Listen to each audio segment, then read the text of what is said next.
오늘 이 아침에도 하나님께서 여러분과 함께 우리의 기도 제목에 신실하게 응답하시길 간절히 축복합니다. 욥기 5장 1절로부터 27절까지 말씀 중심으로 맞지만 틀린 말 이런 제목과 함께 하나님 말씀 함께 나누겠습니다.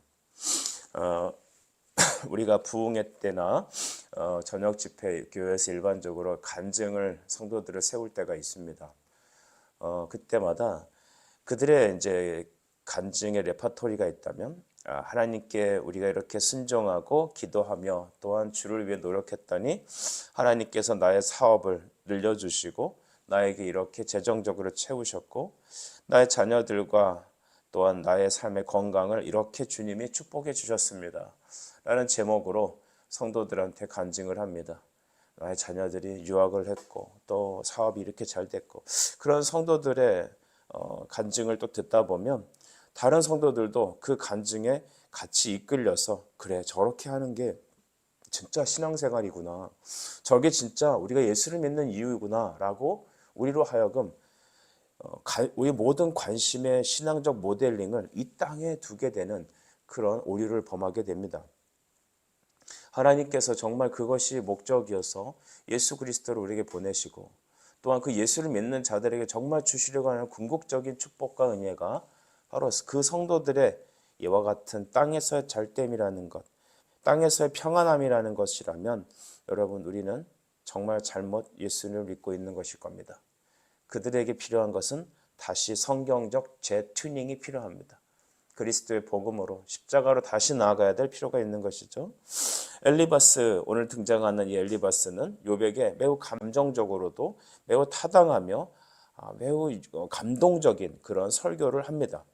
그것은 바로 때로는 성경에 나와 있는 다른 선지자들의 말들과 비교해 보았을 때도 일맥상통하는 면까지 있습니다. 하지만 맞는 말처럼 잘 들리는 이 말이 여러분 실상은 틀린 말이라는 것, 우리가 먼저 이 점을 간과하지 말아야 될 것입니다. 그러면 엘리바스는 욥에게 어떻게 말하고 있습니까? 우리 2절 말씀을 보시죠. 분노가 미련한 자를 죽이고 시기가 어리석은 자를 멸한다 라고 했습니다. 여기 어리석다라는 말이 등장하죠. 성경에서 이 어리석다라는 말은 하나님을 알지 못하는 불신을 말합니다. 머리가 똑똑하다라는 게 아니라 미련하다는 의미가 아니라 고집세다라는 말도 아니고 하나님을 알지 못하기 때문에 어리석다라고 말하는 것입니다. 근데 그 어리석은이라는 그 사람은 어떤 이제 답을 받냐면 인생에 재난 앞에서 분노와 시기가 있다라고 말합니다. 그러니까 내 인생에 어려움이 찾아오면 내가 왜 이런 어려움을 당해야 되냐 하고 분노하게 되고 또 하나님을 시기한다라는 것이죠. 근데 자기가 보니까 욥 자네는 지금 어리석은 자야. 이거 어디까지나 엘리바스 기준에서 말하는 것이죠.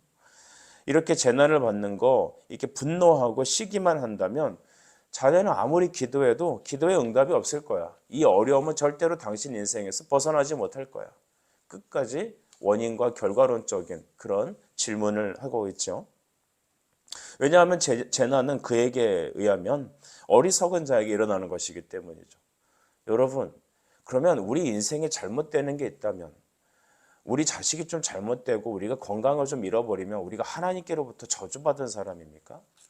우리가 어리석게 행동해서 엘리바스의 말대로 어리석게 행동했기 때문에 거기에 대해서 또 내가 분노하게 되고 낙심하게 되고 화가 나고 시기하게 되면 그것은 도리어 내가 그 하나님께 이 재난의 의미를 제대로 깨닫지 못하는 것일까요? 여러분 이렇게 말을 하면 대부분 사람들은 진짜 그게 그렇게 들립니다. 아, 내가 그렇구나. 엘리바스는 철저히 하나님이 내리시는 이 허영적 작정이 일어나는 이 이해할 수 없는 재난은 하나님께서 너의 어리석음을 깨뜨리기 원한 사랑의 매라는 것이죠. 그러니까 빨리 회개하고 돌아가면 너는 이제 편해질 거야 라고 이렇게 말하고 있는 겁니다. 3절에서 5절은 좀 더 이 부분에 대해서 자세히 설명을 하는데요. 엘리바스가 자기의 경험을 토대로 이렇게 말을 합니다. 내가 보니까 어리석은 자의 집은 저주를 받더라 라고 말하는 것이죠. 우리 4절을 볼까요? 그의 자식들은 구원에서 멀고 성문에서 억눌리나 구하는 자가 없으며 라고 말했습니다. 추수하는 것도 빼앗기고 그 자식들은 제대로 잘 안 되더라라는 겁니다. 그러니까 자기 경험에서 보니까 자기 경험입니다. 내가 인생을 쭉 살다 보니까 이렇게 하는 사람들은 잘 되는 게 없더라. 저주를 받더라. 재난이 찾아오더라 라고 말합니다. 하나님을 알지 못하는 것이 아닌 자기 교만으로 회개하지 않고 하나님께 꼬치꼬치 따지는 사람, 이런 사람이 바로 이렇게 매를 맞더라 라고 말을 하는 것입니다.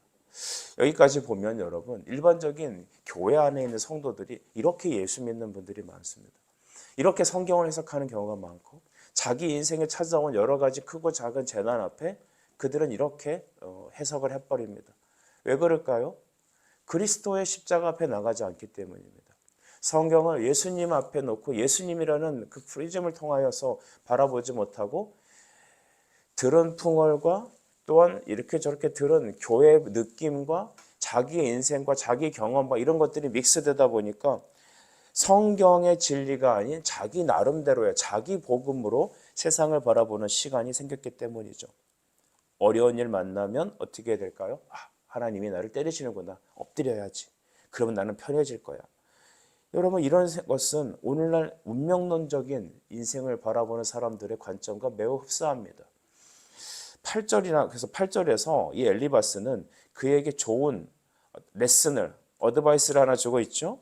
우리 8절 같이 읽어봅니다. 시작. 나라면 하나님을 찾겠고 내 일을 하나님께 의탁하리라. 이 8절만 딱 떼어놓고 보면은 흔히 우리가 신방 가서 하는 얘기입니다. 우리 권사님들이나 집사님들이 어려움 당한 우리 지체들에게 가서 아니면 목회자들과 아니면 교회 중직자가 가서 성도들에게 찾아가서 하나님을 찾아야 돼. 하나님을 의지해야 돼. 그러면 이게 해결될 거야. 여러분, 틀린 얘기가 아닙니다. 어려운 일 만나면 예수 의지해야 합니다. 어려운 일이 없어도 항상 예수 의지하셔야죠. 그런데 하나님을 찾고 하나님을 의탁할 거야. 이렇게 말을 합니다. 엘리바스의 말 속에는 하나님께 그렇게 꼬치꼬치 따지지 마. 요 자네가 이렇게 똑똑하다고 뭐 잘못했냐고 하나님께 이렇게 따지지 마. 그러니까 그가 보기엔 이렇게 보이는 겁니다. 좀 모든 걸 다 알려고들 하지 말고 인간이 하나님께서 행하시는 그 일들을 어떻게 다 알 수 있겠나. 우리는 하나님이 하시는 일 다 알지 못해. 그러니까 그냥 잘못했다고 해.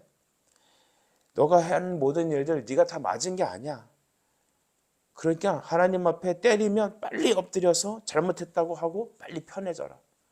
인생의 어려움이 찾아오면 나 안에 퀘스천이 생기면 그거를 갖고 그냥 고민하거나 기도하거나 그러지 마.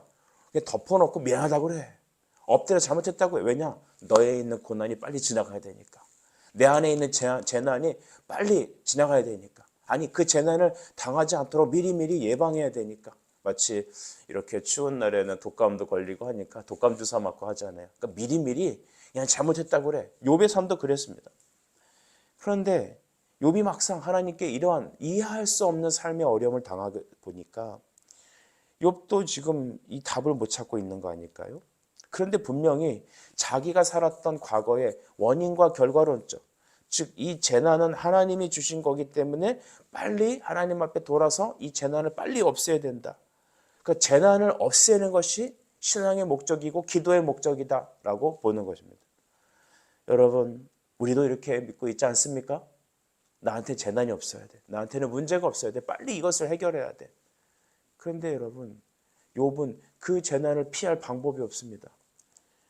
엘리바스에게 그 일이 찾아오지 않았다고 그 섣불리 하나님을 아는 듯한 그런 말을 오늘 이 욥에게 엘리바스는 하고 있는 거 아닐까요? 하나님께서 그렇다면 도우시는 사람이 어떤 사람이냐? 그가 엘리바스가 이해하는 참된 신앙은 바로 15절과 16절에 있더라는 것이죠. 15절 보십시오. 하나님은 가난한 자를 강한 자의 칼과 그 입에서 또한 그들의 손에서 구출하여 주시나니 그러므로 가난한 자가 희망이 있고 악행이 스스로 입을 다무느니라. 하나님은 가난한 자를 구원하셔. 그 가난한 자에게는 희망이 있고 악행이 스스로 입을 다물게 된다. 그러니까 가난한 자 앞에서는 그 악행이 재난도 탁 스톱하게 된다는 것입니다. 여기서 가난한 자라는 표현을 여러분 우리는 어떻게 봐야 될까요? 엘리바스의 그 당안의 말을 보면 하나님 앞에서 약자를 말합니다. 겸손한 자를 말하죠. 반대로 하나님 앞에 뜻을 구하고 그 문제를 자꾸 하나님께 알려달라고 말하고 자꾸 그 씨름하는 사람들은 꼬치꼬치 따지는 겸손하지 못한 부한자입니다. 하나님은 자신을 의지하고 겸손한 자에게 손을 내밀어 그들을 구원하신다. 맞죠? 겸손할 주를 의지하는 자에게 주님 건져주시죠. 그래서 제가 말씀드렸던 것처럼 이 엘리바스의 말과 구약에서 나오는 이 사람들, 이 선지자들의 말이 흡사한 면이 있다는 겁니다. 비슷한 것이죠. 그럴듯해 보입니다. 그래서 욥이 그들의 말을 들을 때 매우 고통을 느낄 수밖에 없는 것이죠. 여러분, 하나님은 어떤 하나님이십니까? 하나님은 우리를 긍휼히 여기시는 분이시죠. 18절에 그는 이렇게 욥을 생각해 준다고 하면서 말해 줍니다. 하나님은 아프게 하시다가 싸매시며 상하게 하시다가 그의 손으로 고치시나니. 이거 어디서 장로님들 기도하실 때 많이 들었던 내용입니다. 되게 은혜롭지 않아요? 아프시게 하시다가도 싸매시고 상하게 하시다가도 손을 고치시고 또 우리 인생을 이렇게 또 쳐다보면 그런 것 같기도 합니다. 그러니까 엘리바스는 그러는 것이죠. 고집 그만 부리게 주님 제가 교만했습니다. 용서해 주세요 라고 하면 하나님은 이제 고통에서 탁 헤어나오게 해주실 거야. 문제는 자네가 지금 회개하지 않기 때문에 하나님 앞에 고집을 꺾지 않고 엎드리지 않기 때문 아니냐 이렇게 말을 합니다. 고린도전서 3장 19절에 이런 말씀이 있죠. 이 세상 지혜는 하나님께 어리석은 것이니 기록된 바 하나님은 지혜 있는 자들로 하여금 자기 꾀에 빠지게 하시는 이시라 하였고. 오늘 고린도전서 3장 19절 말씀을 의지해 본다면 18절의 말은 여러분 되게 합리적으로 들립니다. 제가 합리적이라고 말했습니다. 이성적으로 그렇게 들립니다. 그래, 내가 겸손해야지. 내가 분명히 뭘 잘못해서 매를 맞고 있을 거야. 여러분 그러나 그럴 수도 있겠으나 그러나 여러분 오늘 욥의 경우는 사랑의 매가 아니었습니다. 사탄이 하나님의 그 천상의 회의에서 욥이 당장이라도 당신을 버릴 수도 있습니다. 지금 욥이 이렇게 하나님을 섬기고 경외하는 이유가 뭔지 아십니까? 주님께서 주시는 이 축복 때문 아닙니까? 주님이 주신 이 안락한 생활 때문 아닙니까? 그러니까 그 돈 보고 그 잘 되는 거 보고 건강한 거 보고 그가 이렇게 당신을 섬기는 겁니다. 하나님은 그게 아니라는 것이, 믿음은 그게 아니라는 것을 보여주시는 것입니다. 우리가 흔히 기도하는 세 가지 기도의 제목이 있잖아요. 하나님 돈 주세요. 하나님 자식이 좀 잘 되게 해주세요. 하나님 건강하게 해주세요. 욥이 누렸던 것이 바로 이 세 가지 축복이었습니다. 그는 동방이 제일 큰 부자였습니다. 그는 자식이 열이나 됐습니다. 다 미남 미녀고 그들이 얼마나 여러분 훌륭했는지 사람들의 칭찬이 엄청났습니다. 엄친 아들이죠. 엄친 아들. 거기다가 여러분 그는 건강했습니다. 그런데 여러분 하나님께서는 사단에게 이 모든 허영적 작정을 내어주자마자 어떻게 됩니까? 재산이 하루아침에 없어지고 자식들이 하루아침에 다 죽어버리고 그는 정말 계속적인 고질병에 걸려서 몸이 아프기 시작합니다. 그에게 남아있는 게 아무것도 없습니다. 누가 보더라도 그는 하나님께 재난을 당하는 것이라고 밖에 해석이 안 됩니다. 엘리바스는 그래서 그에게 다음과 같은 또 말을 해줍니다. 19절에 보니까 6가지 환난에서 너를 구원하시며 7가지 환난에라도 그 재앙이 내게 미치지 않게 하실 것이다. 여기 6가지 환난, 7가지 환난이라는 의미는 일종의 관용어죠. 6가지라는 것은 인간이 당하는 모든 고난을 말합니다. 아까 말했듯이 그 3가지가 대표적이겠죠. 재산이 사라지고 건강이 없어지고 또한 우리가 자식이 잘 안 되고 이런 것들에서 건져줄 것이라는 겁니다. 또 7가지 환난이라는 것은 모든 환난에서 이것 외에도 모든 환난에서 너를 건져주실 것이다. 우리 대부분의 강단에서의 설교 선포 내용은 바로 이런 것일 겁니다. 너의 모든 6가지 환난에서 7가지 환난에서 너를 건져주실 거야. 할렐루야 아멘 하죠. 그런데 어쩌죠? 다른 종교 가도 사람들 이걸 구합니다. 수능날이 되면요. 각 종파별 모든 여러분 그 사람들이 총집합하죠. 교회에서도 여러분 고3 수험생을 위한 기도를 합니다. 그래서 어떤 교회에서는 제가 사역할 때 고3 수험생 기도를 못하게 했습니다. 담임 목사님. 왜냐하면 이거 절에서 하는 거 똑같다고. 물론 자식을 위해서 기도하는 것 중요합니다.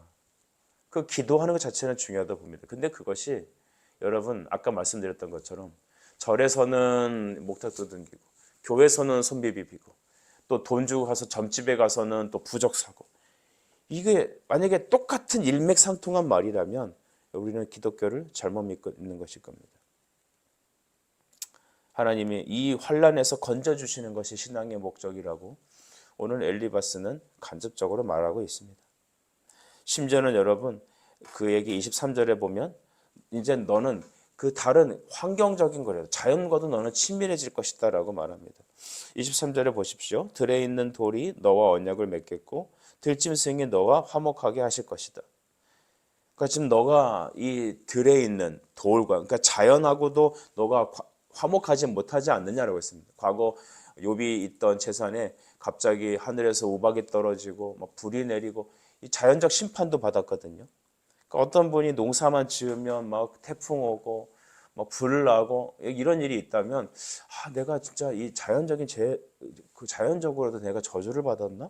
이렇게 생각할 수 있지 않겠습니까? 뭐만 하면 안 되는 사람이 있죠. 근데 너가 하나님과 관계가 회복되면 뭐라고 합니까? 들에 있는 돌도 너랑 언약을 맺을 것이다. 왜냐하면 하나님이 세상을 만드셨잖아요. 그러니까 하나님과 화평하게 되면 너 회개하고 하나님 앞에 잘못한 거 있다고 해서 빨리 그거 풀어버리면 자연도 너랑 평화를 맺을 거고, 24절을 보십시오. 너는 잃을 것이 없을 거야. 25절은 뭐라 말합니까? 내 자손이 많아질 거야. 이 말을 들으면 지금 욥의 상황은 이 엘리바스가 말한 것과 정반대죠. 완전한 심판을 받았습니다. 자연적으로 심판을 받았고 갖고 있는 모든 재산 다 날렸고, 여기 25절에 내 자손이 많아질 거야 라고 했는데 오히려 있던 자녀들이 다 하루아침에 죽어버렸습니다. 욥은 이 말을 들었을 때 굉장히 이 말들이 비수에 꽂혔을 거예요. 너무 아팠을 겁니다. 맞는 말 같은데 이것은 여러분 그에게 정죄가 되어서 정죄 화살로 날아왔을 것입니다. 납득하지 못할 것이죠. 인간적으로 남의 말 하기 좋아하는 사람들한테는 이 말이 다 맞을 겁니다. 그러나 27절에 이것이 자기가 경험하고 연구한 바라고 말합니다. 27절도 보십시다. 볼지어다 우리가 연구한 바가 이와 같으니 너는 들어보라. 그러면 내가 알리라. 우리가 연구한 바에 보면 내가 지금까지 세상 살아본 결과 내 경험상 이게 맞아. 그는 말씀을 빌어서 얘기하는 것 같으면서도 자기 경험을 끌어오고 자기 어떤 체험을 얘기하면서 그것이 믹스돼서 신앙이란 이름으로 또 다른 자기 복음, 자기 종교가 형성되었습니다. 오늘 저의 설교 제목이 맞지만 틀린 말이라고 했습니다. 하나님 말씀 비슷한데 기독교의 신앙인 것 같은데 여러분 하나님은 그게 하나님이 원하신 그런 뜻이 아니었죠. 욥의 고난은 사랑의 징계는 아니었습니다. 욥의 경험은 너무나도 극단적입니다. 그는 동방의 최고의 부자였습니다. 그의 자녀들은 10명의 자녀가 있었죠. 완벽한 자녀들이었습니다. 또 심지어 그는 매우 훌륭한 신자였습니다. 하지만 그의 모습을 보십시오. 지금 그는 누구보다 가난해졌습니다. 하루아침에 자녀 10명을 다 잃어버렸습니다. 만성질환을 얻어서 고통 속에 빠져 있고 그는 극도의 외로움 속에서 사람들의 외면을 당하고 있습니다. 누가 그의 이 상황을 헤아릴 수 있을까요? 누가 그의 이 재난을 설명할 수 있습니까? 사람들은 자기 경험으로 너 하나님한테 맡고 있으니까 회개하고 돌아오면 이 재난은 빨리 사라질 것이다. 이렇게만 이해할 수 있는 겁니다. 욥의 경험은 그러나 여러분 오직 십자가 아래에서만 이해할 수 있습니다. 예수님의 십자가를 통해서만 그의 재난은 해석될 수 있습니다. 빌립보서 2장 7절과 8절 말씀 보시면 예수 그리스도께서는 하나님과 동등된 그 자리를 내려놓으시고 근본 하나님의 본체셨지만 오히려 자기를 비워 종의 형태를 가지셔서 사람과 같이 되셨고 사랑의 모형으로 자기를 나타내셔서 낮추기까지 하셨는데 곧 십자가의 죽으심이라 했습니다. 죽기까지 복종하셨으니 죽기까지 복종하셔 십자가의 죽으심이라. 누가 예수 그리스도의 그 영광과 그 하나님의 고결함을 버리고 이 땅에 육신으로 오셔서 죄인을 위해서 십자가에 죽기까지 하신 그 순종하신 그리스도의 낮아지심, 비하를 무엇으로 설명할 수 있겠습니까? 하나님의 뜻이었습니다. 하나님의 죄인을 향한 그 사랑이었습니다. 그 아주 어리석은 것 같은 자기를 버리신 하나님, 그 하나님의 사랑을 우리가 어떻게 다 원인과 결과론적인 것으로 이해할 수 있으며 이 땅에 있는 물질적으로 해석할 수 있을까요? 그럴 수 없는 겁니다. 그리스도의 권한은 그리스도의 날에 하나님의 영광과 존귀를 받으시도록 하신 것입니다. 엘리바사는 세상에서 얻는 최고의 지혜와 도덕적인 가르침을 줄 수 있을 겁니다. 하지만 욥의 현실은 십자가 없이는 결코 아무런 의미가 없는, 해석되지 않는 그런 사람입니다. 왜 주님 나는 고난받았나요? 왜 주님 나는 이런 재난이 오나요? 라는 그 말 앞에 왜 주님 십자가 지셨나요? 라고 우리는 되물어야 합니다. 나의 고난 앞에, 나의 뜻하지 않은 재앙 앞에 원인과 결과론적으로 이 문제를 해석해서 그 상대방에게 비수를 꽂지 마시고 십자가 앞에 나가서 십자가로 해석해야 합니다. 바울은 그래서 갈라디아서 6장 14절에 다음과 같은 결론을 맺습니다. 그러나 내게는 우리 주 예수 그리스도의 십자가 외에 결코 자랑할 것이 없나니 그리스도로 말미암아 세상이 나를 대하여 십자가에 못 박히고 내가 또한 세상을 대하여 그러하리라. 여러분, 오늘 이 땅에서 받는 고난은 여러분 무엇입니까? 그리스도께서 우리에게 그리스도의 남은 고난을 그의 몸된 교회를 위하여 내 육체 채운다고 하는 바울의 말도 새겨보십시오. 십자가만을 자랑하게 하시고 나의 인생의 재난이 왜 일어났는지라는 질문 앞에 주님 나를 위해서 왜 고난당하시고 왜 나를 위해 죽으셨나요? 라고 우리는 바꾸어서 물어봐야 합니다. 그럴 때 그 십자가는 우리의 재난을 이해하고 깨닫고 해석하게 하십니다. 그리고 세상 사람들은 그렇게 짓밟히고 그렇게 복음으로 인하여 눈물 흘리고 고난받는 우리를 통하여 예수 그리스도께로 돌아오게 하실 겁니다. 이것이 욥의 고난의 의미며 우리 인생의 재난을 인과론적으로 해석하지 말고 십자가로 해석하는 지혜를 우리에게 허락하시고자 하시는 것이죠. 하나님께서 오늘 이 아침에 여러분이 당면하는 모든 상황을 십자가로 해석하고 십자가를 밝히 보는 믿음으로 바꿔주시기를 간절히 바랍니다. 기도드리겠습니다. 하나님 아버지, 맞지만 틀리는 말, 오늘 엘리바스의 이 모든 말들이 그리스도의 십자가 앞에서 완전 다른 해석을 갖고 온다는 것을 우리가 깨달았습니다. 주님, 다시 십자가 앞에 서게 해주시옵소서. 우리 앞에 십자가가 밝히 보이거늘 누가 너를 깨더냐라고 하는 바울의 그 말씀을 선명히 기억하며 사람에게 좋게 하지 말고 하나님을 위해서 그리스도의 종으로 오늘도 십자가 앞에 나아가는 우리 성도들 되어줄 수 있도록 주님 인도해 주시옵소서. 예수님의 이름으로 기도드립니다. 아멘.